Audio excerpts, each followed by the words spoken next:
Na, unterfordert? Weswegen? Alors, tu as envie de savoir plus?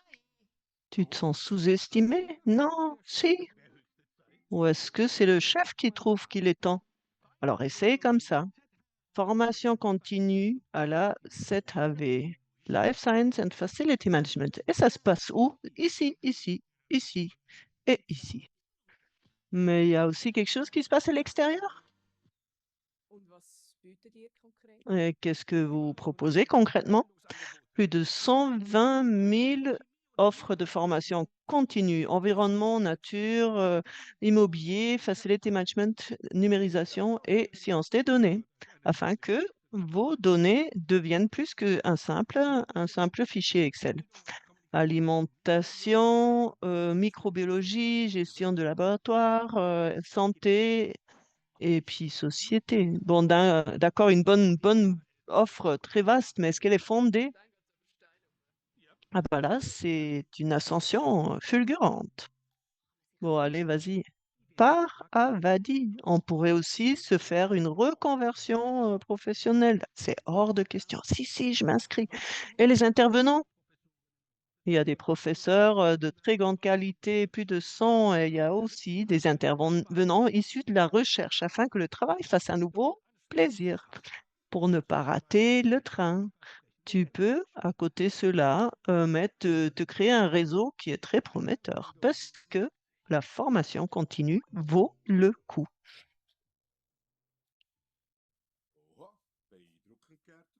Ah, c'est impressionnant, Gertrude. Non, non, non, touche pas. C'est un carnivore. Un carni quoi? Bah justement, formation continue.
Ja, herzlich willkommen zum heutigen Bienvenue à ce webinaire de ce jour.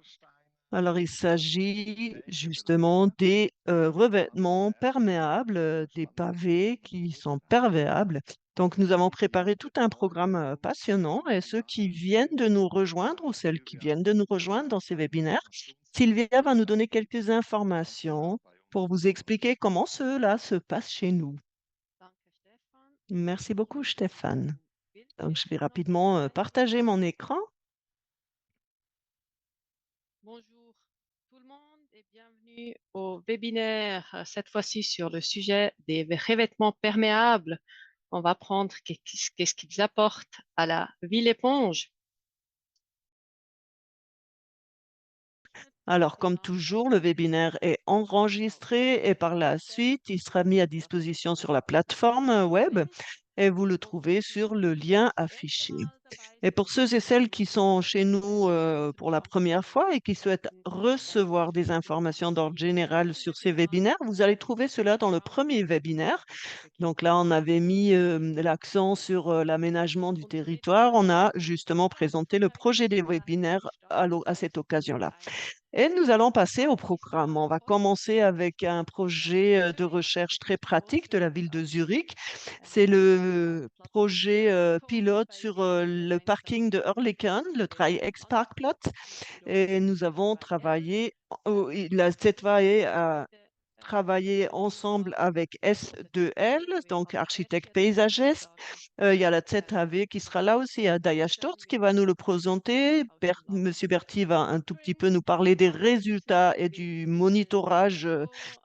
Ensuite, il y a Lionel Tudisco qui va nous parler d'une expérience de retour concernant le projet acclimatation, mais aussi le nouveau guide concernant les revêtements perméables. Il va nous présenter tout cela. Et ensuite, il y aura une partie un peu plus scientifique. C'est Pascal Hertig qui va nous parler de la signification de la PET. Donc, pas des bouteilles PET, mais vous allez apprendre ce que c'est la PET. Et pour terminer, c'est Agata Martinovic qui nous présentera un projet d'étude et il s'agit là de la désimperméabilisation de la Luna Park de Hochdorf. Et donc, je vais passer la parole et puis l'écran à Daya Stutz. Donc, bienvenue Daya Stutz. Donc, tu es architecte paysagiste, tu as co-initié ce projet, tu l'as accompagné et puis on a hâte de voir ce que tu vas nous en dire. La parole est à toi. Bonjour à tous et à toutes. Merci beaucoup pour ces mots introductifs et puis aussi de m'offrir la possibilité de parler de ce projet. Donc, Daya Stutz, je fais partie du bureau S2L. Nous avons été mandatés par la ville de Zurich, donc les ponts et chaussées, et c'est un projet qui dure depuis un an, qui a commencé un an. Nous l'avons planifié avec la ville de Zurich. Et ce qui est vraiment super, c'est que la ZHW, donc la Haute École des sciences appliquées, accompagne ce projet et va évaluer les résultats. Donc, c'est M. Berti qui va revenir dessus. De quoi s'agit-il? Bien sûr, réduire la chaleur. Il s'agit aussi des surfaces qui chauffent, justement. Et là, il s'agit de tester dans un site de test d'une grande ampleur. Donc, tester comment les chaussées, les trottoirs peuvent être désimperméabilisés.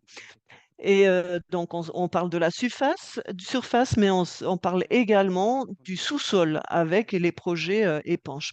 Donc, ce terrain mesure 500 mètres carrés. On est à peu près 71 différentes. Nous avons testé 71 différentes combinaisons de revêtements, etc.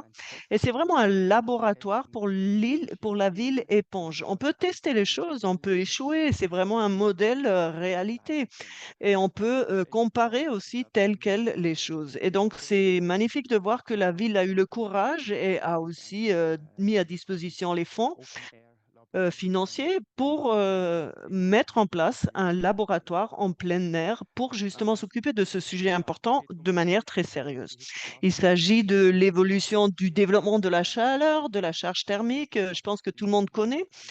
Donc là, on sait que la forte imperméabilisation est responsable en partie de cette création de chaleur, mais il y a aussi la gestion des eaux usées et le bilan hydrique qui, pour l'instant, passe dans l'assainissement. Donc, il faut changer.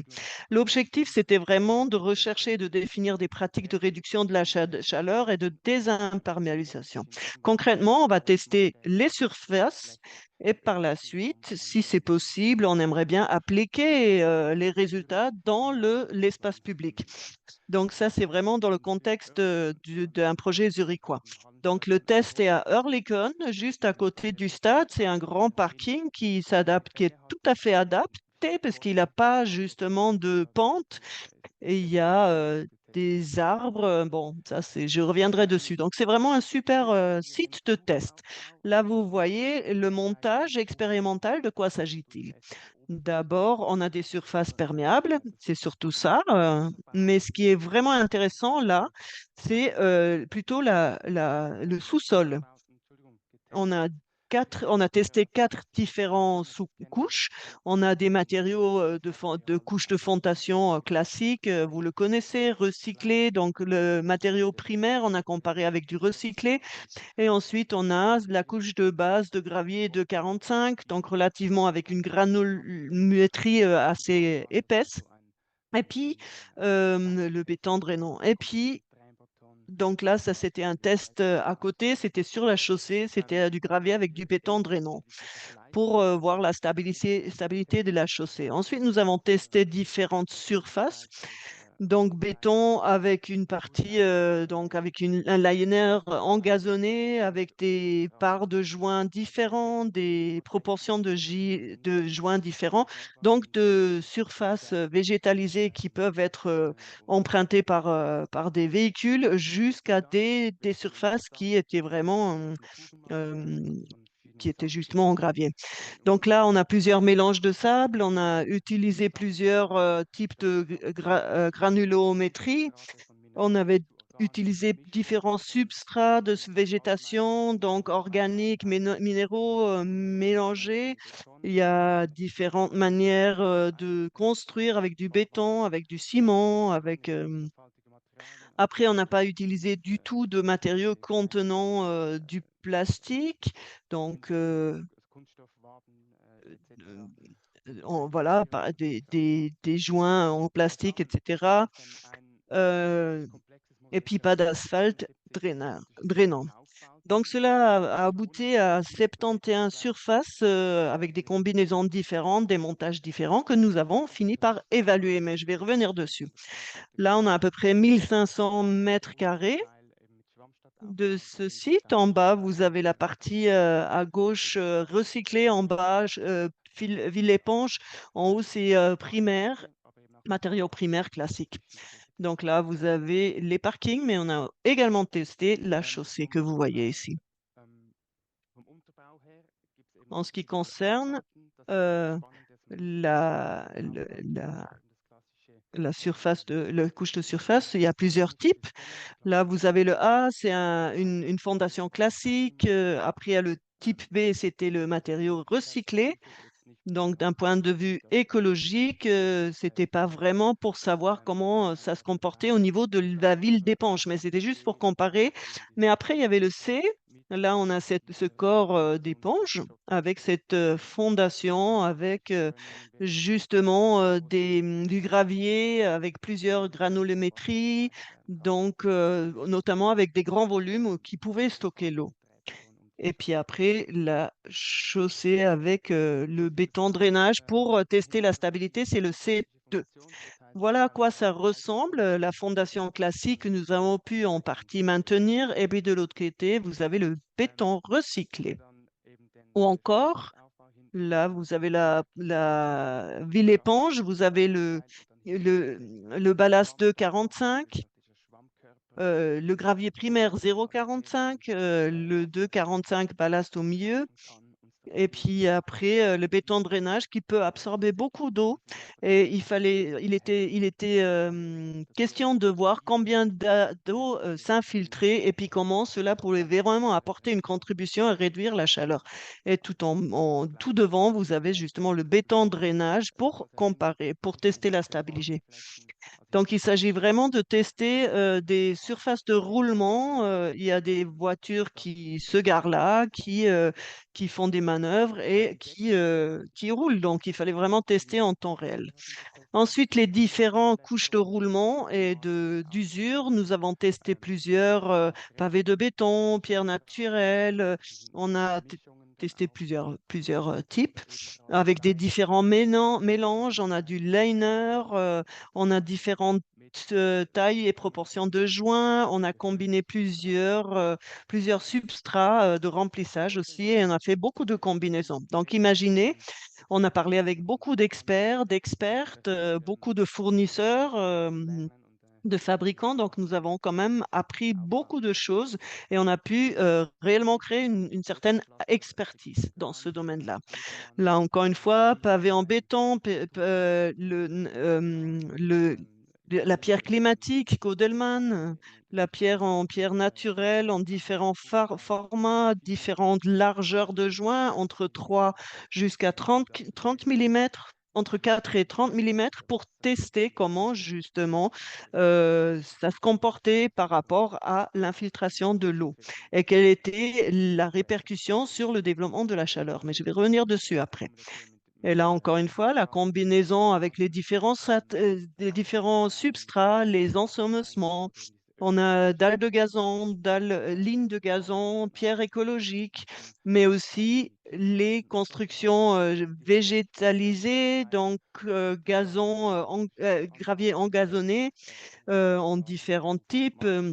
Nous avons testé différents types de gazon avec des mélanges sable, etc., pour voir qu'en est-il de la stabilisation, combien d'infiltration et quelle est la répercussion sur l'évolution de la chaleur. Donc, pour résumer, ce qui a été testé et comment cela a fonctionné, voir à quoi ça ressemble. Vous avez vraiment un laboratoire à ciel ouvert. Nous avons pu tester plusieurs choses. Il y a eu des différents résultats aussi. Ce qui est intéressant, c'est la comparabilité directe des différents revêtements. Et donc, on peut les étudier de différentes perspectives. Et nous avons déjà appris pas mal de choses grâce à cela. Alors, je peux vous dire, on n'a pas encore trouvé la solution parfaite. Peut-être elle n'existe pas. Il y a des questions ouvertes qui restent en suspens, mais je vais revenir dessus. Mais nous avons tous et toutes appris beaucoup de choses et c'est un projet vraiment passionné. Alors, quelques impressions de la construction de ce site. C'est un chantier spécial. C'est le TATS qui a surveillé ça. Donc, nous avons fait exécuter tout cela par TATS. Ce qui était surtout compliqué, c'est que ce mosaïque était très complexe. Avec les sous-sols, avec la couche de surface, il fallait mettre en place tous les panneaux pour que tout le monde garde bien une vue d'ensemble. Parfois, on a monté cela de manière machinelle, parfois à la main. Il y a beaucoup de transitions. C'était un autre défi. Pour les ouvriers, d'ailleurs, c'était pas vraiment facile. Bon, ça les a amusés, mais c'était quelque chose de spécial. C'était une expérimentation pour tout le monde. Et là, encore une fois, d'autres impressions, aussi avec des proportions organiques, avec les liaisons qu'on a dû prévoir, avec les jointures que nous avons pu prévoir. Et quelques mois après la finition du chantier, c'était l'été dernier, voilà à quoi ça ressemble. Donc, on a vu qu'il y a une évolution vraiment très différente selon la météorologie, selon les périodes. Il y a eu des résultats vraiment très diversifiés. On a pu tirer déjà quelques leçons. Alors, de notre point de vue, qu'est-ce qui a été intéressant avant de passer à la partie scientifique? Donc, c'est quels matériaux et quelles constructions augmentent le développement de la chaleur. Ce que nous avons vu, c'est que les couches d'assises avec part organique n'étaient pas vraiment praticables. Ou autrement dit, ça ne fonctionne pas du tout. Vous le voyez en haut à gauche. C'était comme un trampoline, ça bougeait beaucoup. Quand on appuyait dessus, il n'y avait aucune stabilité qui se faisait ressentir. Ensuite, il y avait également beaucoup de lessivage et d'envasement par les particules fines de substrat. Si on imperméabilise ce type de surface et qu'on travaille avec des matériaux très poreux, là, justement, il y a eu vraiment un lessivage assez important. Et il faut dire, c'était un test. Nous ne sommes pas dans les normes. On teste des nouvelles choses. Donc, on n'applique pas les normes strictes Donc, il faut ajouter des nouveaux éléments, des composantes. Et là, par exemple, la couche de base en gravier 2,45. Cette construction ville-éponge, c'est quelque chose de nouveau. Le mélange des gravillons ne sont pas ceux qu'on utilise habituellement. Les matériaux spéciaux des joints, les substances spéciaux que nous avons développées avec les constructeurs, avec les fabricants, pardon. C'est cher, c'est compliqué, ça demande de l'effort et c'était justement super de voir que la ville s'est engagée de tester cela. Après, le lessivage de matériaux de jointement non liés, surtout pour les pavages, c'est un sujet important, surtout avec les fortes précipitations qui augmentent, ben, on a un lessivage assez important. Comment on gère cela? Et on peut dire que le matériau de jointoiement à proportion nulle était vraiment très mauvaise concernant l'infiltration, que justement l'eau de la surface avait un ruissellement à la surface tout simplement. Et que les substrats minéraux se sont vraiment ont beaucoup chauffé. Normalement, c'est des matériaux très bons, mais là, c'était justement des emplacements très exposés et très rapidement, il y a eu ils ont séché et on a vraiment perdu tout le côté positif. Ensuite aussi, le délai d'attente de l'ensemencement et ces semences se comportent différemment selon la météo, etc. Donc, on a appris beaucoup de choses. C'est un laboratoire, comme je l'ai dit, et ça, c'était super. Et bien sûr, il s'agit de diminuer la formation de chaleur. Ça, c'est l'argument le plus important. Et bien sûr, l'infiltration fait partie de ça, de cette problématique. On va revenir dessus. Mais il y a des critères très différents qui sont appliqués. Alors, il y avait les ponts et chaussées, génie civil de Zurich qui étaient là. On a mis en place une sorte de cartographie, mais vous imaginez bien que c'est pas facile de trouver un dénominateur commun. Pour nous aussi, les aspects un petit peu visuels sont importants, pas seulement les facteurs techniques. À quoi cela ressemble? C'est quand même de l'espace public. À comment ça peut s'intégrer dans la ville? Ça va être potentiellement appliqué sur une grande surface. À quoi cela ressemble? Est-ce que le béton est encore adapté à notre jour? Est-ce que le pavage, c'est trop historique? Donc là, il y a aussi des questions un peu esthétiques qui s'imposent et il n'y a pas forcément une réponse. Et c'est des questions qui m'intéressent. Après l'entretien aussi, l'évaluation générale, par exemple, le déneigement.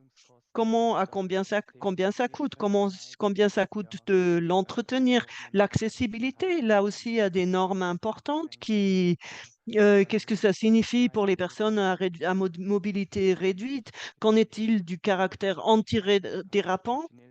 Les possibilités d'installation, est-ce qu'on peut le faire machinalement ou à la main? Le degré de pollution, etc. Toutes ces questions liées à cela. Donc, il y a beaucoup de questions que nous avons rencontrées, pas que des réponses. On a pratiquement plus de questions que de réponses, mais nous avons hâte de continuer à développer et à trouver des réponses. L'évaluation spécifique de la structure, on va revenir dessus. Quelle est la capacité d'infiltration? Quelle est la température de la surface et quelle est l'évolution? L'état général, comment ça évolue aussi dans le temps? Cela fait 1 an qu'on a testé. Cet été, il y a la nouvelle phase test qui va commencer. Et ce qui est intéressant à voir, c'est comment ça se développe.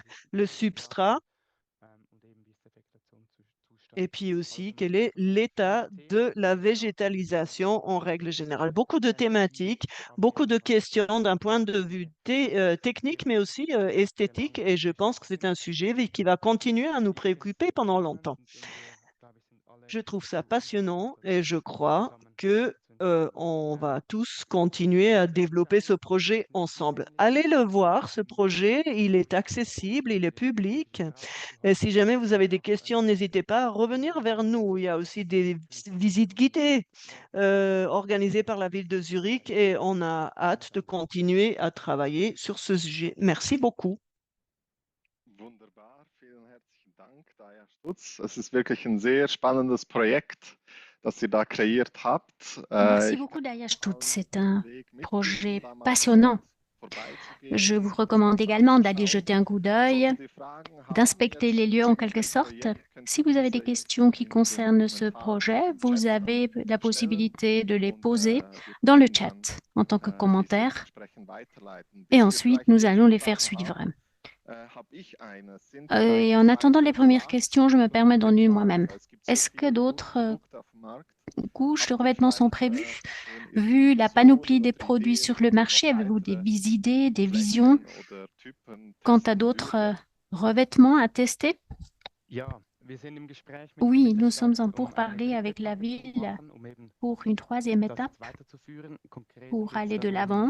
Concrètement, il s'agit donc d'avoir des pavages à pierre écologiques, de les lier à d'autres pierres. Donc là aussi, il y a des questions techniques qui se posent, questions d'accès, etc. Mais on prévoit une autre étape où on tirait déjà parti des leçons apprises et d'envisager de nouvelles combinaisons prometteuses.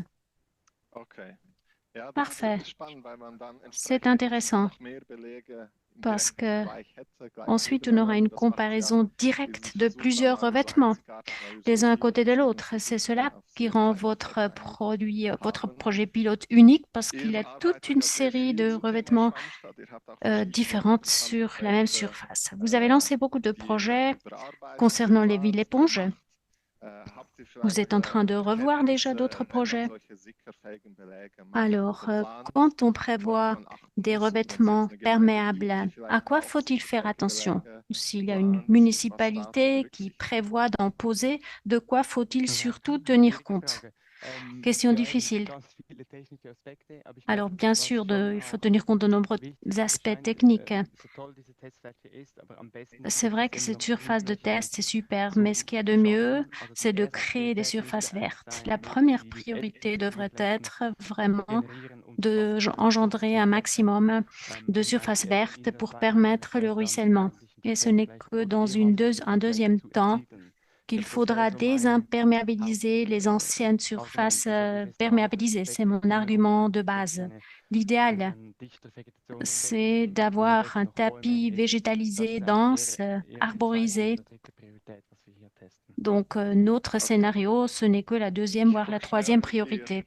Parfait. Je vérifie dans le chat s'il y a des questions. Je n'en vois pas, mais vous pouvez en poser plus tard directement à Daya, le contacter. Et encore une fois, il y a de super visites guidées. On l'a aussi signalé dans le chat. Je vous le recommande chaleureusement.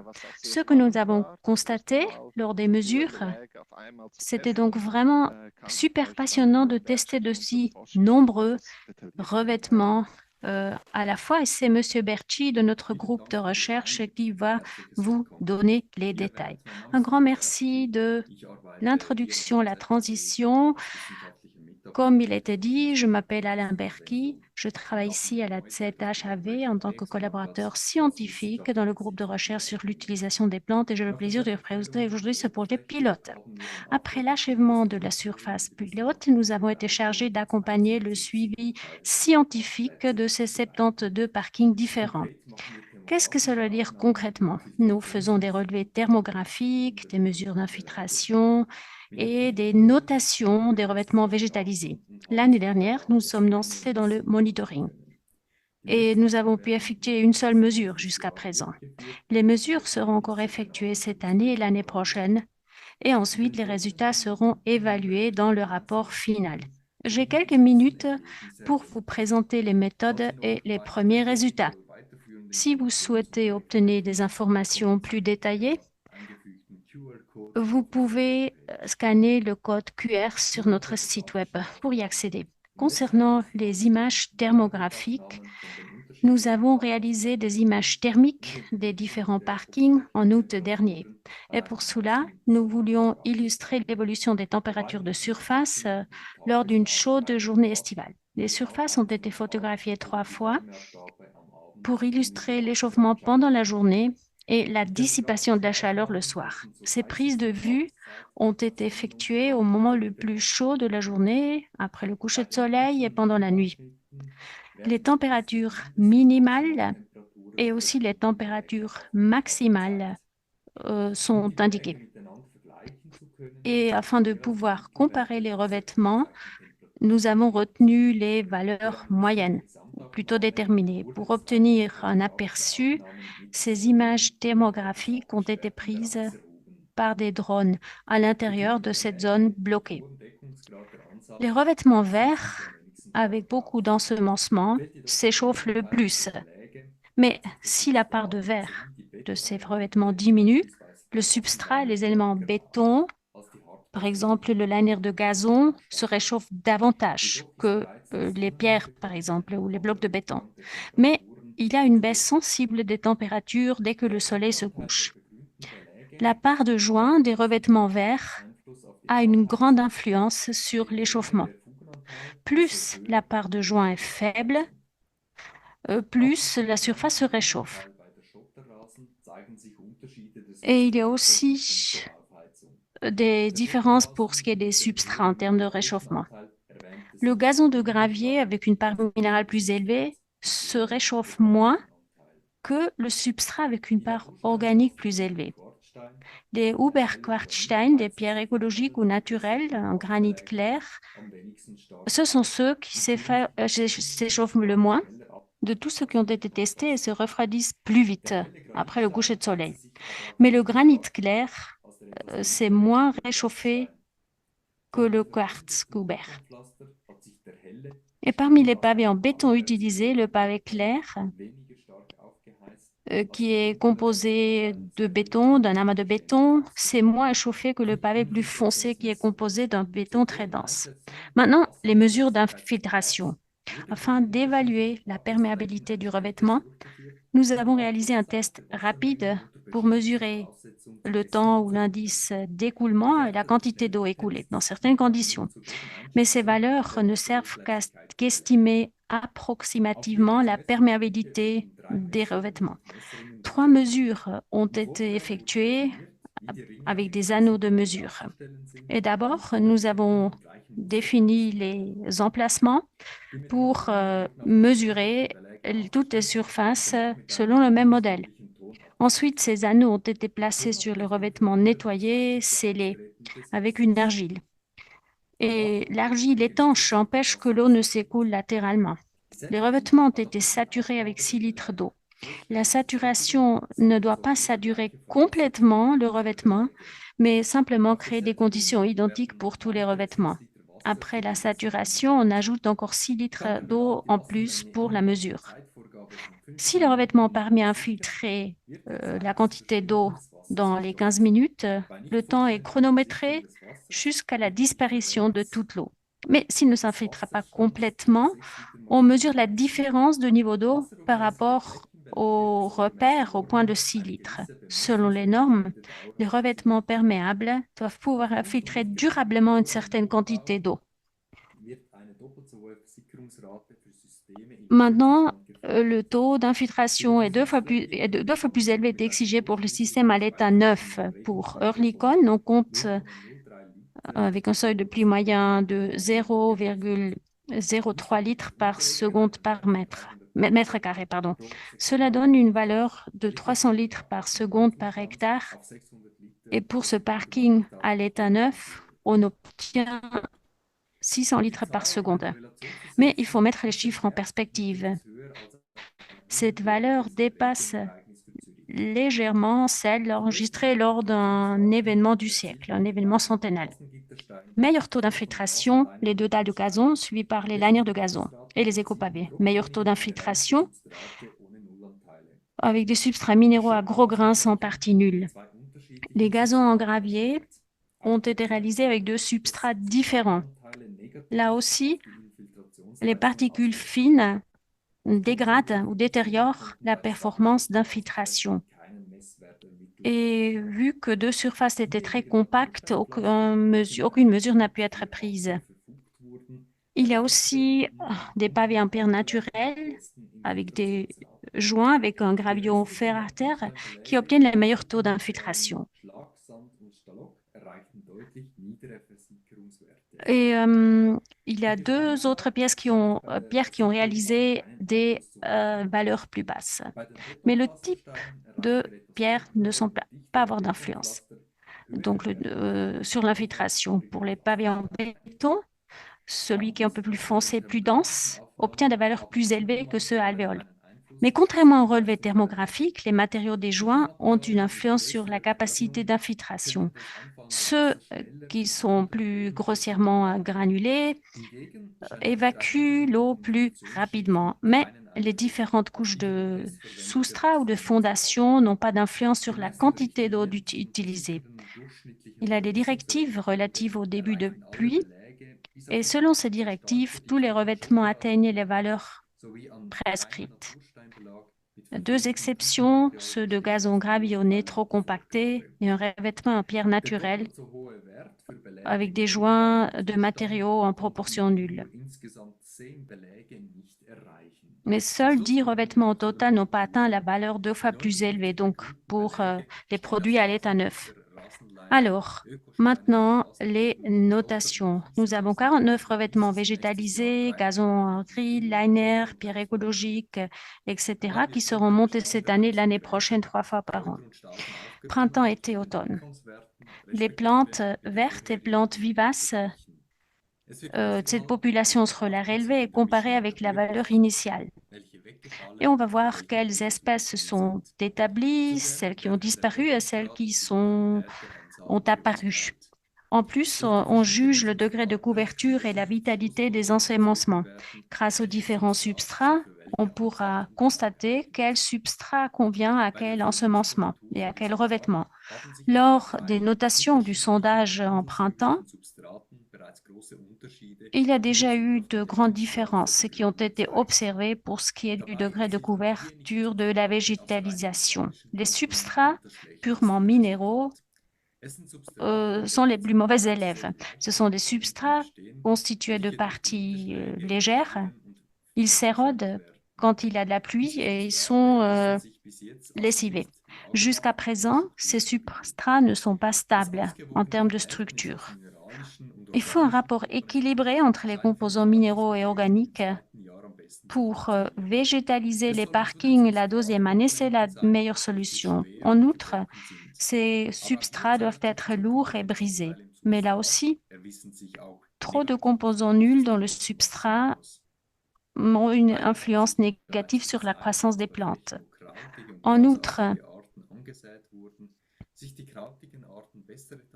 on a vu que les espèces de grande taille font leurs preuves contrairement aux espèces herbacées.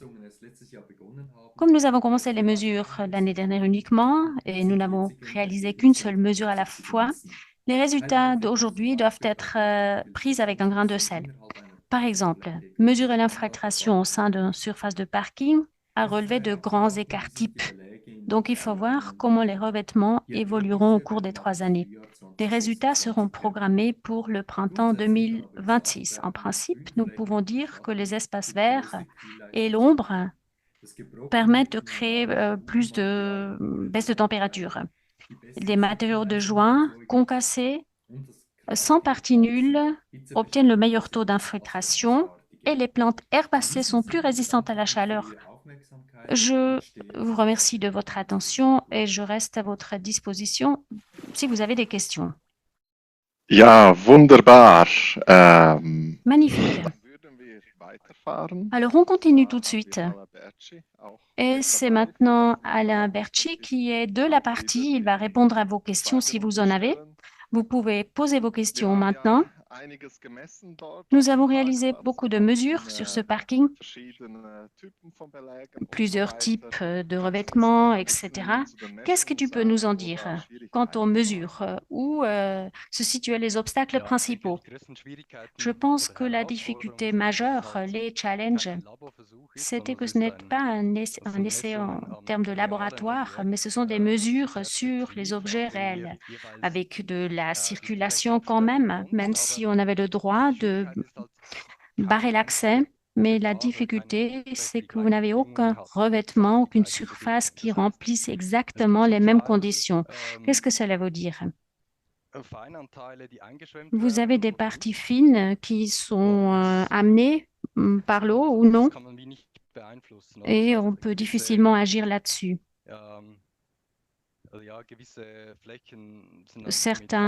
Certaines surfaces sont pratiquement couvertes par des parties fines venant d'autres surfaces par l'effet de l'érosion. Et dans ces conditions, on ne peut pas obtenir des résultats scientifiques au sens strict. En plus, il y a une seule répétition par surface, et pour établir des statistiques significatives, il faudrait au moins 3 répétitions par surface pour pouvoir comparer les performances de ces surfaces. Mais voilà, je pense que nos mesures montrent tout simplement les tendances liées aux différents revêtements. On ne peut pas non plus généraliser, mais pour ce parking, donc on a réalisé ces mesures sur nos parkings en forme de triangle. Tu l'as déjà dit, il n'y a pas d'arbres au milieu de la ville. Il fait très chaud. Nous avons réalisé les mesures d'infiltration pendant une semaine de septembre où il n'y avait plus la canicule, mais là, il faisait quand même extrêmement chaud sur le parking, aussi sur les surfaces végétalisées. Et les photos thermographiques ont aussi été prises à plus de 33 degrés. Donc, je me souviens vivement, il faisait vraiment super chaud quand on était sur cette surface en train de prendre les photos pendant plusieurs heures. Une petite info, les photos, les vidéos thermographiques que vous avez vues ont été réalisées au début juin avec une température de 25-26 degrés. Là aussi, on sentait déjà, et vous avez vu les images, les photos. C'était l'année dernière où je pense qu'il faisait 30 ou 35 degrés à cette époque. De toute manière, les températures dépassaient la barre de 30 degrés. Donc, vous voyez que ce sont des températures extrêmes. Alain, au cas où il y aurait des représentants de la ville, d'une municipalité, des représentants de villes qui souhaitent aussi réaliser des tests avec leurs propres revêtements, qu'est-ce qui paraît utile, judicieux? Quels sont les objets à mesurer par cette manière? C'est utile à chaque fois qu'on teste des systèmes neufs, des revêtements neufs. À Berne, par exemple, nous avons testé un goudron, une asphalte perméable et aussi les substrats de stockage en dessous de l'asphalte perméable.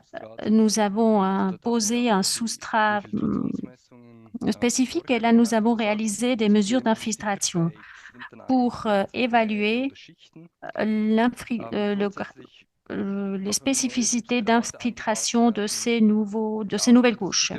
Alors, en principe, quand on pose de nouveaux substrats, oui, ces méthodes sont adéquates pour juger, par exemple, l'indice de perméabilité.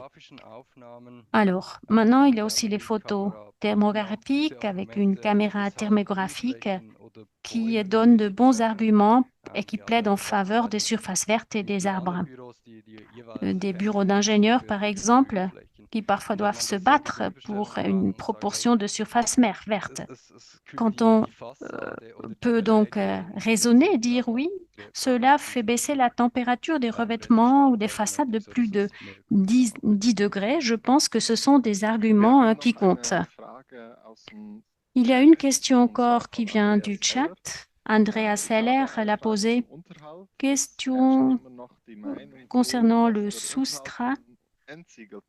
On estime toujours que l'entretien des surfaces désimperméabilisées est plus coûteux. Est-ce que c'est vrai? Alors,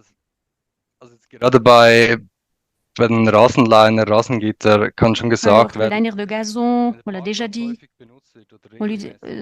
Si le parking est très emprunté, il n'y a pratiquement pas de travaux d'entretien, c'est-à-dire on n'a pas besoin de tondre le gazon, comme chez vous à la maison 2 fois par semaine. Par exemple, au campus universitaire, les liners de gazon ont été posées il y a 15 ans. Et au fond, on n'a jamais besoin de tondre puisque simplement le gazon est utilisé tous les jours. Des surfaces végétalisées, je pense, ont leur raison d'être. Bon, l'échauffement est moins fort que celui du goudron et ils sont moins susceptibles à la compression ponctuelle puisqu'ils sont assez, c'est vrai qu'ils sont assez mous quand ils s'échauffent, mais il n'y a pas de baisse si la structure du revêtement est correcte. Et donc, ce sont des revêtements pérennes. S'il faut corriger quelque chose, par exemple des conduites, des canalisations, on ne va pas simplement, en quelque sorte, mettre à la casse l'asphalte, mais on peut le recycler. Donc, c'est un grand plus. Daya, est-ce que tu aimerais ajouter quelque chose? C'est une bonne question, donc j'ai un avis très clair là-dessus. Même si c'est plus cher, ce qui est peut-être le cas, probablement d'ailleurs, c'est comme ça, tout simplement. Si on veut des villes qui soient résistantes à la chaleur, bah, ça sera plus compliqué, ça sera plus cher. Et je trouve que bon, il faut en discuter, c'est une question politique, j'en conviens. Mais finalement, quand on met ça en relation avec les problèmes de santé que la chaleur dans les villes provoque, bah, c'est pas comparable. Donc, il faut avoir un changement de paradigme. L'entretien, bien sûr, c'est plus cher. Si on a plus de végétation dans les villes, on aura un entretien plus cher, c'est vrai. Mais il y a tous les autres avantages. Est-ce que Sylvia, tu veux ajouter quelque chose ou tu as une question? Je ne vais pas donner mon opinion personnelle, mais je pense que c'est une bonne transition pour la prochaine présentation et donc je vais changer et je vais passer en France. À Lionel Tudisco, géographe et depuis plus de 12 ans urbaniste de la ville de Sion. Sion, c'est quand même une commune qui a déjà, j'imagine, gagné quand même beaucoup d'expérience ces dernières années avec ce sujet de la réduction des îlots de chaleur avec le projet d'acclimatation. Et puis, vous avez publié récemment un guide pour les revêtements perméables. Et si je ne me trompe pas, le sujet de l'entretien et des coûts fait aussi partie de ce guide. Donc, ça serait aussi intéressant d'avoir votre avis sur sur la question de tout à l'heure, est-ce que l'entretien de ces surfaces semi ou complètement perméables est plus cher que d'une surface non perméable? Et je me réjouis de voir votre présentation et votre retour d'expérience de Sion. Merci beaucoup. Merci beaucoup à vous. Alors, voilà, est-ce que vous voyez la présentation? On voit la présentation, c'est parfait. Ben, merci pour l'invitation. Donc, je vais faire un petit retour d'expérience sur les conséquences, on va dire, du projet pilote acclimatation, qui était un projet soutenu par la Confédération entre 2014 et 2016. Et puis, on a continué dans la dynamique à tester des choses, à essayer d'ancrer un maximum ce projet dans le territoire sédunois. Et c'est vrai que les revêtements de sol, la perméabilité des sols sont la thématique qui nous a le plus préoccupé ces dernières années.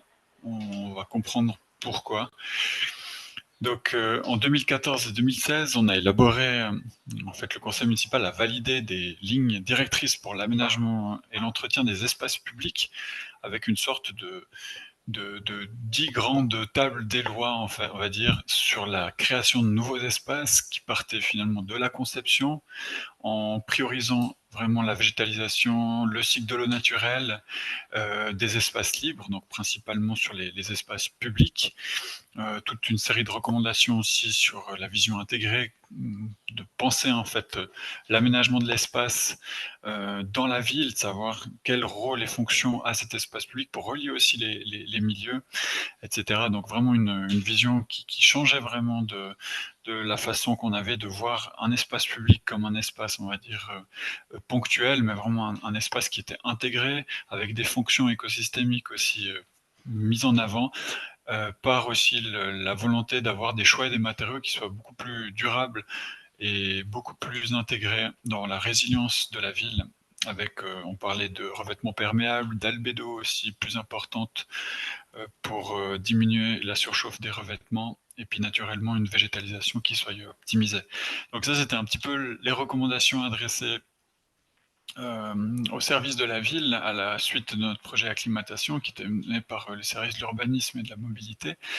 Puis en fait, en 2020, on a été obligé de tirer un petit constat, en fait, un constat d'échec sur les réalisations qui ont été réalisées entre, on va dire, 2016 et 2020, où on s'est rendu compte que nos recommandations, le changement de paradigme qu'on parlait précédemment, n'avait pas vraiment eu lieu sur toutes les réalisations menées par la ville de Sion. J'en ai pour preuve un exemple qui s'appelle, c'est la rue des Condémines, où là vous voyez en fait un aspect assez gadget de la représentation qu'on peut avoir d'un arbre en ville, un arbre en pot, avec tout ce que ça nécessite comme infrastructure et comme entretien, avec un système de goutte à goutte qu'on est obligé d'intégrer. Finalement, on regarde aussi un revêtement de sol très bitumineux, très classique, 100% imperméable, donc, qui préfigure pas vraiment de ce qu'on a développé dans notre projet d'adaptation au changement climatique. Finalement, cette vision aussi de l'eau en milieu urbain comme un déchet à évacuer le plus rapidement possible. Et là, en fait, ce qui était très intéressant dans cette démarche, ce projet qui a été réalisé en 2019, c'est qu'on a eu une très forte demande d'explication de la part de la population envers notre politique, pour nous dire, mais en fait, voilà les recommandations du projet acclimatation. Donc là, on a déjà compris que le message avait très bien passé, on avait réussi à informer la population sur les enjeux de changement climatique et les nouveaux risques en fait qui sous-tendaient aux villes, c'est-à-dire le phénomène du lot de chaleur urbain et les risques d'inondation liés aux eaux de ruissellement. Et on a eu vraiment des fortes interrogations qui étaient adressées à notre politique. D'autant plus que sur cet espace-là, il n'y avait pas de contraintes en sous-sol qui nécessitaient de planter, de planter ces arbres en pot. Donc on voit qu'il y avait vraiment une critique assez fine et je trouvais aiguisée de la population, disant mais finalement quelle est la relation que l'arbre doit entretenir avec le sol pour pouvoir gagner en fonction écosystémique. Et puis finalement, là, on parle d'une installation technique qui est très onéreuse en bac, et finalement, on s'est rendu compte avec l'usage que ces arbres en pot avaient posé une problématique de risque sur la sécurité des usagers. On ne voit pas sortir les voitures, et c'est une gêne visuelle vraiment très problématique. Donc c'est pour ça que je parle vraiment d'un gadget, on va dire, en espace public. Ensuite, on a eu l'extension de la place du Midi qui a été réalisée en 2020, où là, en fait, on a une surface aussi pratiquement entièrement imperméabilisée avec du bitume qui a été posé en noir. Il n'y a pas eu de bouchardage ou bien d'affinage en termes d'albédo. Hein. C'est une préconisation qu'on peut avoir en fonction des usages. C'est vrai qu'on peut avoir un usage intensif d'un espace où on est obligé de réaliser un espace qui est perméable. Qui est imperméable, pardon. Mais par contre, on essaie de travailler sur l'albédo. Là, on a réussi à sauver quelques arbres, et puis on voit aussi sur cette image du zoom, du pavage en fait autour de ces fosses de plantation, des arbres qui étaient déjà présents. En fait, c'est du béton à joints fermés, donc l'eau en fait ne s'infiltre pas. On pourrait utiliser ces surfaces comme des fosses de Stockholm, mais c'est pas le cas. Là, l'eau percole en son centre de la rue et évacuée comme un déchet le plus rapidement possible. Donc, on a eu aussi un phénomène en 2018 extrêmement intense où on a eu 10% des précipitations annuelles qui sont tombées en 45 minutes.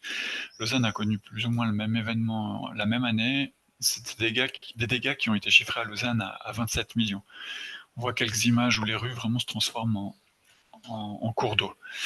Finalement, on a remis le sujet un petit peu à travers de différents ateliers interservices avec les travaux publics, principalement en charge justement de cette question d'assainissement des eaux et notamment aussi de la voirie, donc l'entretien des espaces publics, accompagné par le professeur Eric Amos de l'EPIA, la Haute École du Paysage, d'Ingénieur et d'Architecture, pour parler vraiment de la problématique générale liée à ces revêtements urbains, en se disant bon, quels sont les points d'amélioration possibles, quels sont les écueils aussi qui posent problème actuellement pour changer de paradigme en ville. Et puis finalement, ce qu'on voulait avoir, c'est une vision concertée des fonctions et des enjeux du sol urbain, notamment en termes de vision d'assainissement, d'usage et d'entretien par rapport à la voirie municipale, comme je l'ai dit, et surtout une coordination plus poussée entre les services pour arriver à un objectif plus fonctionnel en termes de résilience de la ville. Et il y a un petit rapport qui a été réalisé où finalement les grands objectifs sont de réaliser une ville qui est beaucoup plus basée sur la ville éponge pour avoir des effets positifs à long terme face aux événements extrêmes qui sont attendus ces prochaines années. Bien sûr, il faudrait avoir des actions de controlling aussi sur l'efficacité des mesures réalisées afin d'ancrer vraiment l'action dans une démarche d'amélioration continue. Et en fait, au vu des nombreux usages et fonctions que doivent jouer les revêtements, une série de critères devraient être établis pour se dire, ok, ben, sur ce revêtement-là, en fonction des usages, j'ai besoin de ce critère de sélection du revêtement. Et finalement, le choix, il doit s'opérer au cas par cas, en fonction du projet, en pesant en fait les intérêts, les différents intérêts en présence. Notamment, bah, on a parlé des impératifs techniques liés à l'entretien, mais également au déneigement. Les arbres et les surfaces urbaines sont sollicitées de façon très intensive, aussi lors de périodes hivernales. Et puis finalement, on a parlé aussi de mesures compensatoires pour se dire, finalement, si l'eau doit être évacuée sur un espace, où est-ce qu'on peut la stocker plus loin dans un espace qui servirait d'infiltration. Donc voilà, vraiment si on a remis la sensibilisation pour dire que la ville de Sion avait été pionnière dans le domaine du réchauffement climatique, on devait garder cette recherche dans nos modifications de pratiques en ville de Sion pour s'inspirer aussi des pratiques novatrices qui étaient mises en place notamment par les milieux académiques, comme l'exemple de Zurich qu'on a vu précédemment. Donc c'est vraiment une thématique qui est en mouvance et il faut tester des choses. On est aussi en droit de se tromper à certains endroits. On est dans une logique d'amélioration continue. Mais par contre, il est de la responsabilité des services de la ville de désimperméabiliser au plus, au mieux. On a vu que ça avait des effets positifs sur les eaux de ruissellement, mais également un effet très significatif aussi sur les îlots de chaleur urbains. Et puis, je voulais parler aussi de la carte des aléas de ruissellement qui a été élaborée par l'OFEV en collaboration avec l'association suisse des assurances, qui est aujourd'hui une nouvelle donnée qui oblige en fait, dans un certain sens, les communes à prendre ce lead dans la thématique du changement climatique. Donc, si je résume au travers de ce petit schéma, aujourd'hui, ce qu'on essaie de faire, c'est d'éloigner l'eau des façades pour éviter que l'eau de ruissellement rentre dans les sous-sols. On essaye d'infiltrer au mieux, de retenir, et puis finalement d'avoir des exutoires de secours. Mais ces démarches d'infiltration comme avantage de réduire le début de crue lors de fortes précipitations. Après, on a constaté aussi des événements, avec l'événement de 2018, qu'on a des eaux très chargées en matériaux, terre, cailloux, notamment dû en fait aux vignes qui se situent sur les hauteurs de Sion et les sols sont complètement lessivés. L'eau arrive chargée en matériaux, viennent obstruer les grilles d'évacuation et puis finalement ça augmente sensiblement le phénomène d'eau de ruissellement. Donc là, il y a aussi des mesures techniques qui ont été prises pour absorber ces matériaux pour éviter d'obstruer les évacuations sur certains sites sensibles. Ensuite, toujours dans la démarche un petit peu de co-création et d'amélioration de l'information, la ville de Sion a participé donc avec mon collègue, nous avons participé aussi à des séances qui ont découlé sur la publication du guide que vous connaissez certainement tous, l'eau de pluie dans l'espace urbain, qui est le corollaire en fait de Hitze in der Stadt, surchauffe en milieu urbain, et qui donne vraiment toute une série de pistes sur comment faire mieux pour se résilier la ville.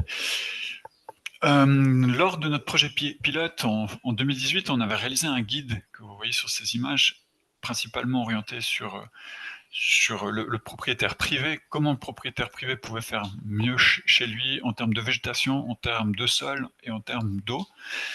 Ce projet a été transféré à la Confédération, traduit dans les 3 langues nationales, et il y a une commande qui a été effectuée en 2023 par plus de 30 000 exemplaires ont été distribués en Suisse.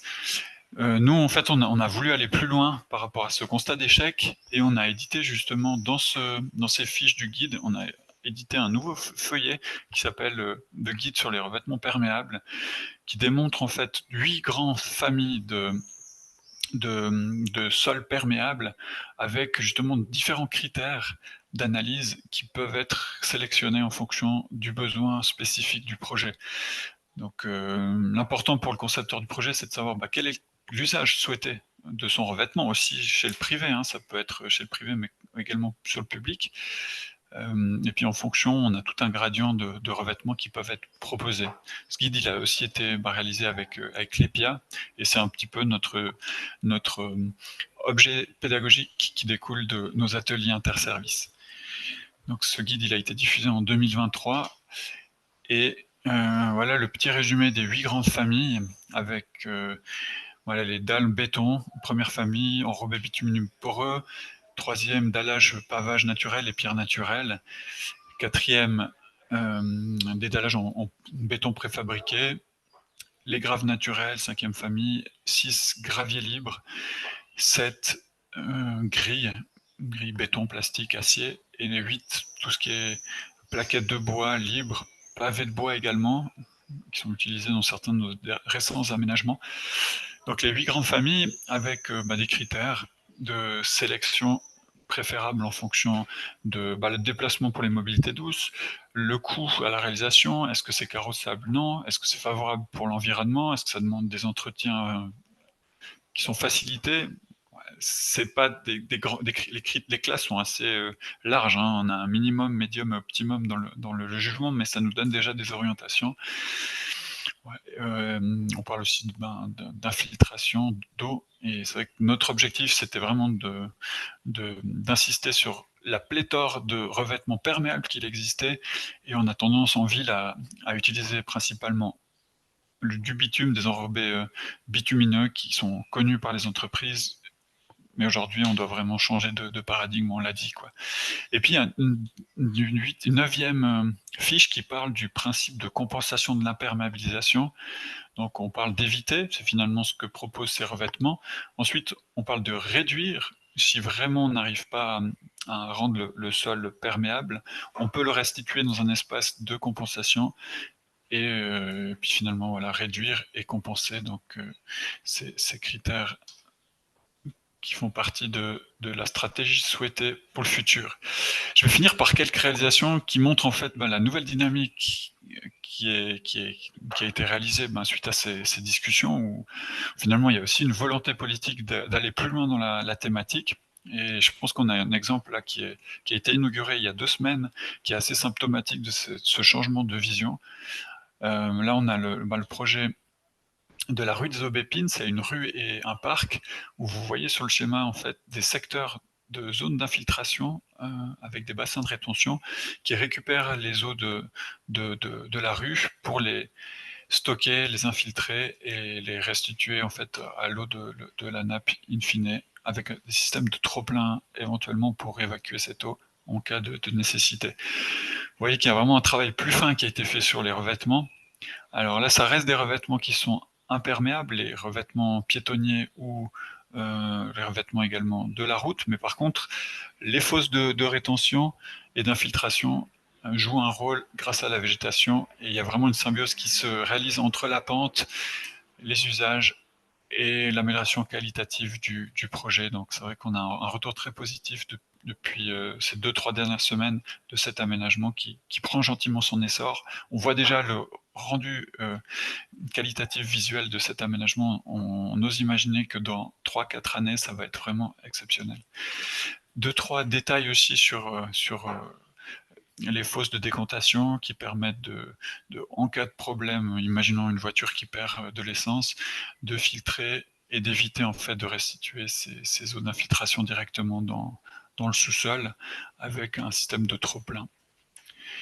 Voilà pour la rue des Aubépines. Et puis on a aussi un système dans le parc avec une récupération des eaux, une infiltration lente avec des tranchées d'infiltration qui viennent agrémenter aussi ce terrain de jeu, principalement dédié aux enfants et aux familles. Si on prend un autre projet qui a été réalisé en 2023, c'est l'école de Chancey, qui a une extension de l'école hein, dans un quartier périphérique de Sion, où une salle de gym et des nouvelles classes ont été créées. Et puis là, on a profité vraiment de réfléchir sur un entretien différencié des surfaces, avec la création de biotopes humides, et puis aussi des zones d'infiltration des eaux qui récupèrent toutes ces pentes liées aux surfaces perméables qui sont en lien avec la cour d'école. Puis un traitement vraiment différencié des surfaces. En 2022, il y a aussi un nouveau projet qui a été mené vraiment de A à Z par notre section aménagement extérieur du service de parc et jardin, où on voit en fait c'est la maison des Scorpions en 2022 avant intervention. Vous voyez que c'est une surface bitumineuse en face d'une maison de quartier. Et puis le projet qui a été réalisé, j'ai malheureusement pas de photos, mais il y a des pavés en fait perméables qui ont été mis sur les surfaces carrossables.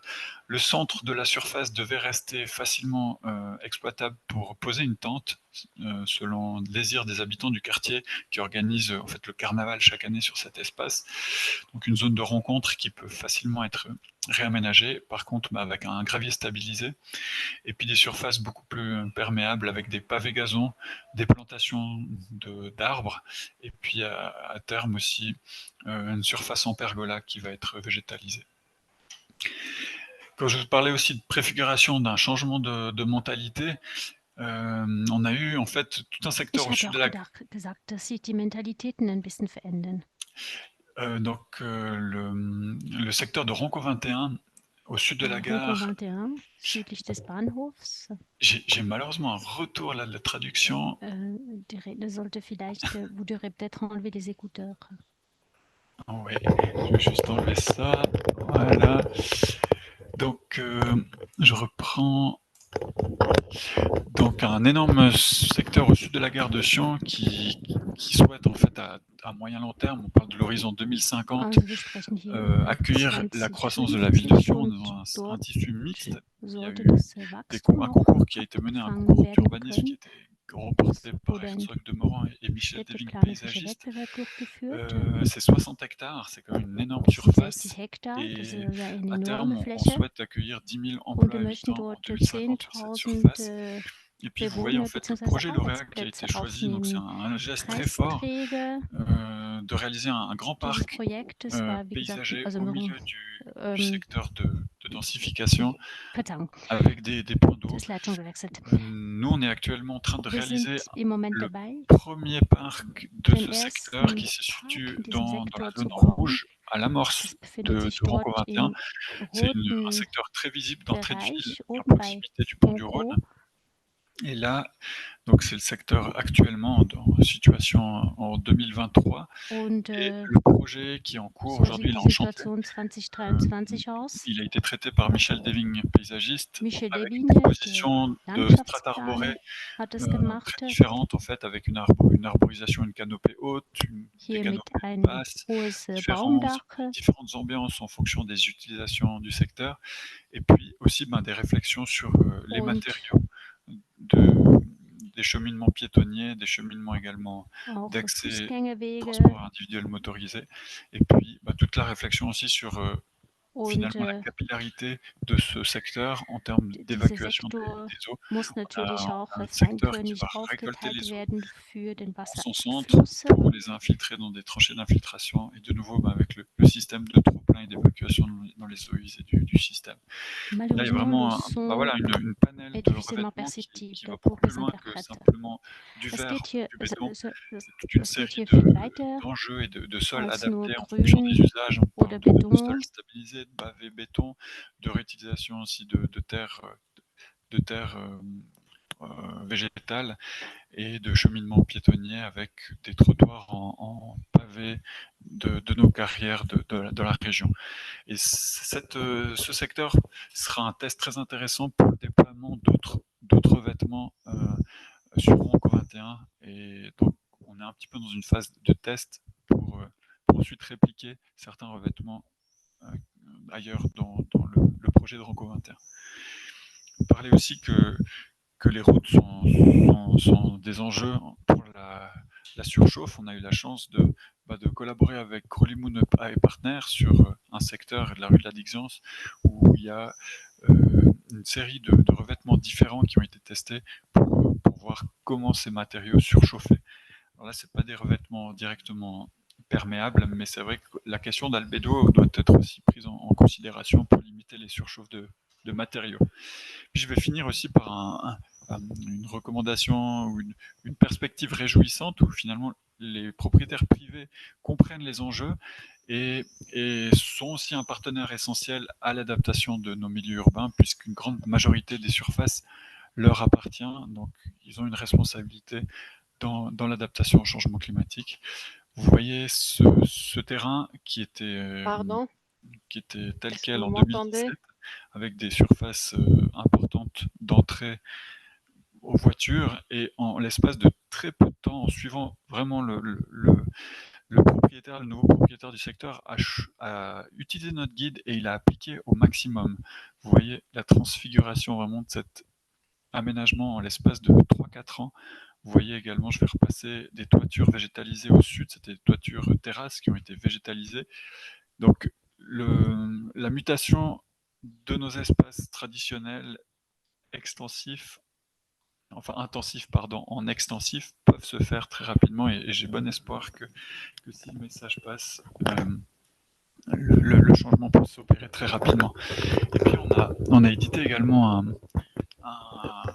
plan canopé qui vient d'être approuvé cette année, qui a comme objectif de monitorer en fait notre développement pour plutôt que de dire finalement où se trouvent les îlots de chaleur urbains, nous on veut dire où se trouvent nos mesures d'adaptation au changement climatique, où se trouvent nos surfaces perméables, végétalisées, où se trouvent nos arbres, et quels sont les secteurs déficitaires en termes de mesures d'adaptation au changement climatique. Vous le voyez sur ce secteur, il y a des zones, forcément les zones centres sont plus sollicitées, il y a des densités qui sont plus importantes, et c'est vrai que c'est ces secteurs-là qui doivent connaître une mutation, un changement de paradigme en désimperméabilisant au mieux les secteurs. Je pense que dans les autorisations de construire, on aura aussi la nécessité d'être plus exigeant sur ces secteurs déficitaires pour arriver à l'objectif que la ville s'est fixé d'avoir un pourcentage de 30% des milieux urbains qui reçoivent de la canopée. Voilà, je crois que j'arrive au terme un petit peu de ma présentation. Donc comme on l'a dit, finalement, le projet acclimatation, il ne s'arrête pas en 2016. On voit qu'on a encore beaucoup de travail à faire, beaucoup de sensibilisation, beaucoup de tests à réaliser et un travail de fond à mener avec les habitants de la ville de Sion pour renforcer la résilience et la qualité de vie en ville. Je vous remercie de votre écoute et puis j'espère qu'il y aura des questions. Merci, Monsieur Tudisco. Je suis désolée, je vais juste le dire en allemand, parce que c'était surtout un problème pour les Allemands. Es tut mir leid wegen der Übersetzung. Da Il y hat a eu es effectivement eu un choix de canal. L'interprète s'excuse. Malheureusement, cela a duré un tout petit peu et la qualité du son n'était pas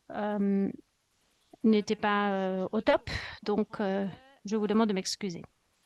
J'ai vu qu'il y a quelques questions dans la chat, mais qui se reportent, je pense, plutôt au projet d'avant. Moi, de mon côté, la question que j'avais, c'était, vous avez apporté un exemple d'un privé vers la fin. Est-ce que c'est un privé qui a envie de faire et donc il fait, mais il est en minorité, ou est-ce qu'avec cette sensibilisation que vous avez fait et ce guide que vous avez publié, vous remarquez quand même un retour, on va dire, que les privés commencent à s'intéresser et qu'ils prennent l'initiative eux-mêmes de faire de la désimperméabilisation, par exemple, de leur place de parc ou de leur petit chemin d'accès à la maison. Alors, je vais dire que c'est peut-être pas une tendance généralisée dans le milieu de la construction en Valais, hein. Je pense qu'il y a des pratiques qui sont approuvées, connues, maîtrisées, bon marché actuellement, mais par contre qui sont en opposition avec les objectifs qu'on s'est fixés. Et là, je retombe sur le discours de mes collègues précédemment qui parlaient ça coûte à l'investissement. Par contre, on a une plus-value qui est non négligeable. On le voit sur le projet, hein, du projet privé.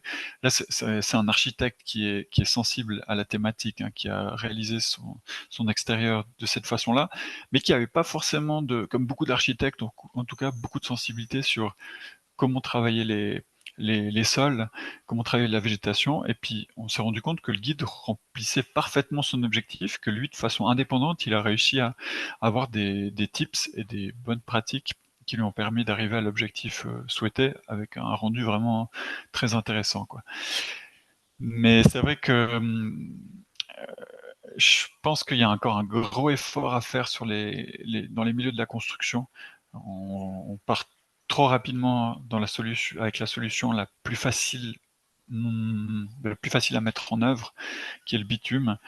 Et ça doit absolument changer très rapidement. Je suis moi-même confronté avec un projet de construction où j'ai dû vraiment me battre pour arriver à un sol qui était beaucoup plus perméable. Et c'est vrai qu'on est trop confronté à la réponse, non mais c'est pas possible de le faire comme ça, on aura des problématiques, etc. Donc le guide, il permet de se dire, avec un appui académique, le guide d'acclimatation, il permet de dire, c'est des techniques qui ont été approuvées par la science, il y a un recul, et vous devez changer de pratique. Et là, on apporte une expertise qui est solide, quoi. Merci pour cette réponse. Puis la question de suite, elle serait, on voit bien que des projets comme Ronco 21, ils sont importants, mais c'est quand même des projets qui se font très à long terme et qui couvrent pas toute la surface de nos villes. Le grand potentiel je dirais dans le bâti existant. Est-ce que vous prévoyez comme ville de Sion, où vous avez déjà, on va dire, des incitations financières pour essayer de motiver les privés à changer? Alors là, on a relancé une démarche de subvention des toitures végétalisées depuis l'année passée. C'est une première action, on va dire, de sensibilisation. Bien que je pense vraiment pour les toitures végétalisées, bon ça c'est un débat qui pourrait s'ouvrir, mais je pense que toutes les améliorations offertes par ces toitures végétalisées devraient inciter naturellement les propriétaires à les réaliser dès le départ. Il y a un doublement de la durée de vie de la toiture, etc. Une amélioration phonique, enfin on va pas revenir sur les problématiques. Après, en termes de subventions ou d'aide, d'incitation chez les privés, sur le sol, je pense que ça peut être à terme des incitations peut-être pour les taxes, les raccordements. Mais ça sera plutôt à mon avis le bâton qui va orienter la stratégie de la ville, avec des obligations plutôt de réaliser des surfaces vertes, perméables, libres de toute construction souterraine. Et là, on a notre règlement des constructions qui a été mis à l'enquête publique il y a 3 mois et qui vise ce genre d'objectif-là, de vraiment imposer des surfaces perméables. Ouais. Et ce nouveau règlement, il a déjà été approuvé ou est-ce qu'il est qu'en consultation pour l'instant? Alors, non, il a été soumis à l'enquête publique, il y a des oppositions, et là on est dans la phase de traitement des oppositions, avec des séances de conciliation qui seront engagées à la fin de cet été. Et voilà, il y a toute la longue procédure qui doit se mettre en place pour arriver à un projet homologué par le Conseil d'État in fine. Ça sera, je pense que ça se chiffre en 3-4 années encore de procédure. Ouais. On espère le mieux et puis que ce que vous faites inspire aussi les autres à aller de l'avant dans la même direction. Merci beaucoup. Merci à vous. Ich habe noch einen kurzen Hinweis oder eine Bitte Une an petite information, ou plutôt une demande à Monsieur Berti et Stutz. Il y a 2 questions de Monsieur Stutz et Monsieur Iji dans le chat questions et réponses. Et est-ce que vous pourrez répondre peut-être aussi par écrit dans le chat directement? Ce serait très utile. Bien. Continuons. Nous allons maintenant passer à la contribution de Tal et Ertik. Exactement. Nous avons déjà parlé de PET, perception thermique, son importance. Nous sommes dans une serre, donc vous voyez peut-être que le PET est élevé. Qu'est-ce que cela veut dire de manière générale? Vous allez vous en rendre compte dans cette vidéo. Bonjour, je m'appelle Tal. Je suis collaborateur scientifique du groupe de recherche sur l'utilisation des plantes ici à la HES de Zurich. Et c'est un plaisir de parler avec vous aujourd'hui de la perception de la chaleur. Donc, la manière dont nous percevons la chaleur ambiante et aussi comment, par un choix ciblé de matériel, nous pouvons agir sur cette perception de la chaleur. La perception thermique repose sur la manière dont notre corps est relié énergiquement à son environnement. Si notre corps émet plus d'énergie qu'il n'en absorbe, nous le percevons comme froid et inversement, quand notre corps absorbe plus d'énergie qu'il n'en émet, nous percevons la température comme chaude. C'est un équilibre énergétique qui, à son tour, est influencé par différents facteurs, des paramètres thermophysiologiques, l'exercice physique, les vêtements, mais aussi des facteurs physiologiques, le poids, l'âge ou le sexe. D'autre part, il y a aussi l'environnement thermique en tant que tel, l'environnement dans lequel nous nous trouvons. Et cela est marqué par 4 paramètres. D'une part, il y a la température de l'air. Plus un paquet d'air est chaud, plus d'énergie peut être transmise au corps. D'autre part, il y a l'humidité relative de l'air. Plus l'humidité relative est élevée, moins l'eau qui se trouve sur notre peau ne peut s'évaporer. Donc, l'eau qui est sur notre peau sous forme de transpiration. Et moins nous obtenons l'effet de refroidissement. Ou, en d'autres mots, quand l'humidité relative de l'air est élevée, nous avons l'impression qu'il fait plus chaud. En outre, il y a la vitesse du vent. Quand la vitesse du vent est plus élevée, la chaleur qui se trouve entre notre peau et l'environnement, cette chaleur est éliminée, elle est évacuée. En même temps, l'humidité de l'air est emportée et elle s'évapore. Quand la vitesse du vent est plus élevée, nous avons l'impression qu'il fait plus froid. Mais le premier facteur, c'est la température de rayonnement, donc la moyenne de tous les rayonnements qui nous atteignent à un endroit donné. Et c'est aussi le facteur qui va être déterminant quand nous essayons de réguler le climat urbain. Maintenant, une petite anecdote. Quand on est en montagne, il est tout à fait possible en hiver d'être dehors en t-shirt, alors que les températures sont négatives. Pourquoi? Eh bien, la quantité de rayonnement du soleil, mais d'autres surfaces, réfléchit la surface, donc la neige, et ce rayonnement agit sur nous et nous pouvons rester à l'extérieur en t-shirt, même s'il fait objectivement vu très froid. On peut résumer ces 4 facteurs climatiques sous le terme Physiological Equivalent Temperature, donc température physiologique équivalente, PET. C'est un indice thermophysiologique et il évalue la charge thermique du corps dans différentes conditions climatiques. Donc, cet indice interprète l'interaction des 4 facteurs de climat et est mis en perspective avec notre perception de la chaleur. Mais là aussi, il faut l'interpréter avec un gros grain de sel. Comment interpréter la valeur PET? Vous le voyez ici sur ce tableau Matsourakis. Là, le PET est subdivisé en plusieurs bandes de température. Il y a par exemple la plage de 18 à 23 degrés, qui pour nous est agréable. Absence de chaleur, absence de charge thermique. Ensuite, il y a la plage entre 29 et 35, c'est une chaleur modérée. Mais tout ce qui dépasse 40 degrés PET, pour nous, est ressenti comme une charge de chaleur extrêmement lourde. Lorsque dans les villes, on veut réguler le climat, nous devons changer de catégorie. et prendre des mesures à cet effet, c'est-à-dire des mesures qui nous permettent de passer d'une plage de température à une autre. Le changement le plus important est obtenu par l'ombre. Quand on capte la lumière du soleil par des voiles, par exemple, on peut réaliser un changement de catégorie de 2 ou 3 étapes jusqu'à 17 degrés. C'est quelque chose que j'ai pu observer. D'autre part, on peut aussi miser sur le choix des matériaux pour agir sur le PET. Et là, nous agissons sur l'équilibre énergétique de l'ensemble du système. Question maintenant. Quels facteurs sont décisifs pour le choix des matériaux? À quoi faut-il faire attention?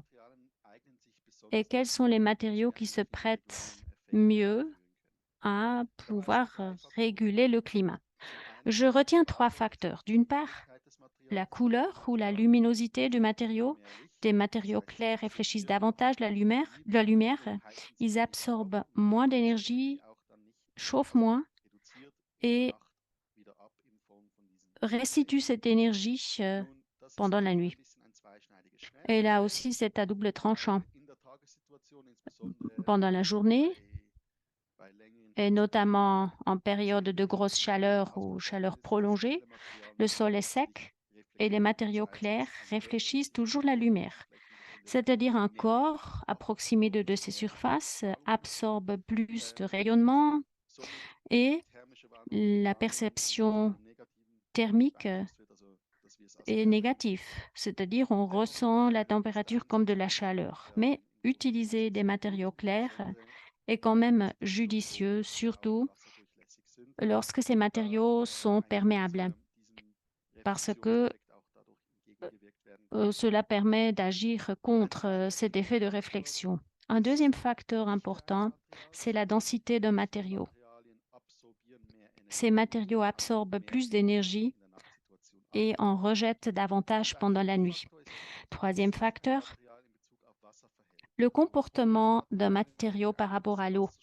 Les matériaux poreux qui retiennent l'eau sont, d'un point de vue climatique, supérieurs parce que l'effet de refroidissement, l'évaporation peut être renforcé. Les surfaces qui conviennent très bien pour certaines surfaces, ce sont donc les surfaces végétalisées. Les surfaces vertes remplissent les 3 critères. Ils sont clairs, ils ne sont pas denses et ils retiennent une certaine quantité d'eau. J'aimerais maintenant vous expliquer comment comparer ces différents matériaux.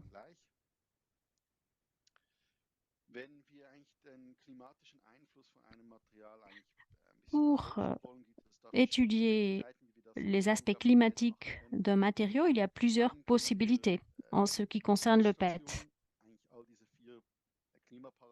On peut le faire directement avec des stations de mesure, donc mesurer directement les 4 paramètres que je vous ai donnés, ou c'est aussi utile pour évaluer un certain endroit pendant longtemps, mais en général, ce sont des mesures ponctuelles et parfois, on ne peut pas vraiment créer des conditions qui sont précisément le résultat de ces matériaux.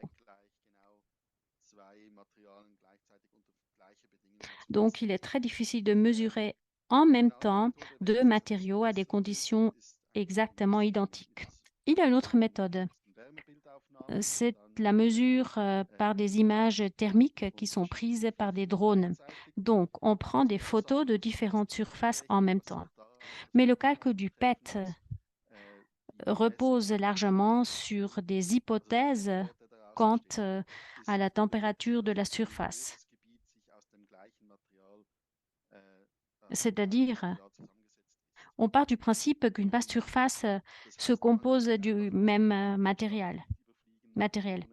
On ne peut pas simplement survoler une zone urbaine et donner directement l'évolution du PET au sein de cette zone, mais c'est quand même très utile pour comparer différents matériaux de construction. Pour faire des analyses sur une zone plus large qui est composée de différents matériaux, on utilise le plus souvent des simulations.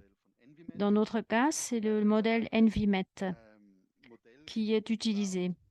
On crée des zones modèles qui sont composées de matériaux prometteurs et le modèle est mis en service dans différentes conditions climatiques. Donc, on peut observer le comportement, le PET, dans tout un quartier, par exemple. C'est utile pour comparer différentes situations, une situation de végétalisation. Quel est le résultat si la végétation remplace l'asphalte ou l'herbe remplace l'asphalte ou alors des arbres? On peut comparer directement les résultats de simulation entre elles et voir quel est l'effet sur le PET. Je pourrais en parler longuement, mais malheureusement, je n'ai pas assez de temps. Vous avez peut-être des questions encore, donc je reste à votre disposition. Sinon, vous avez aussi mes données de contact et j'ai hâte d'entendre vos questions. Je vous remercie de votre attention et je souhaite une belle soirée. Ja, wunderbar. Jetzt haben wir schon ein bisschen mehr gelernt, dass PET Nous avons appris de nouvelles choses. Donc, PET ne désigne pas seulement des bouteilles en plastique. Tal Ertik est avec nous aujourd'hui, sont dans ce webinaire par Zoom. Donc, pour l'instant, je n'ai pas de questions dans le chat, mais moi, je vais demander. Alors, concernant les revêtements infiltrables, ou imperméables, est-ce que vous pensez au niveau de la ville? Est-ce que ça a du sens de mettre vraiment des revêtements perméables? Oui, justement, cela permet d'avoir vraiment un effet rafraîchissement lié à la transpiration. Mais il faut maintenir la capacité d'infiltration sur le temps aussi. Mais si jamais le matériau se détériore et ne permet plus d'infiltration et qu'il chauffe, là, c'est différent. Il faut toujours comparer avec l'alternative. Par exemple, l'alternative en ville, c'est souvent l'asphalte.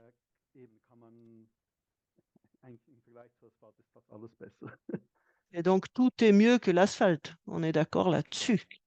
Merci. Nous sommes arrivés à la fin. Nous avons déjà dépassé le temps. C'est vraiment passionnant, ce sujet. Les revêtements imperméables ou perméables, justement, ce sont des questions qui sont discutées de manière controversée aussi. Avec notre webinaire, nous allons faire une petite pause estivale parce que bon nombre d'entre vous seront en vacances. Donc, ce sera probablement fin août, début septembre qui aura le prochain webinaire. On vous donnera la date bientôt. À la fin de ce mois, pourtant, il y a la fin des inscriptions pour tous les bachelors à la ZHW, pour ceux et celles qui sont intéressés par un cursus chez nous. Ensuite, il y a aussi les journées le 23 août. Il y a encore quelques places qui restent. Donc, essayez de vous inscrire avant les vacances parce qu'il est possible qu'après les vacances, il n'y ait plus de place de libre. Sinon, de mon côté, ZHW, merci beaucoup d'avoir participé à ces webinaires.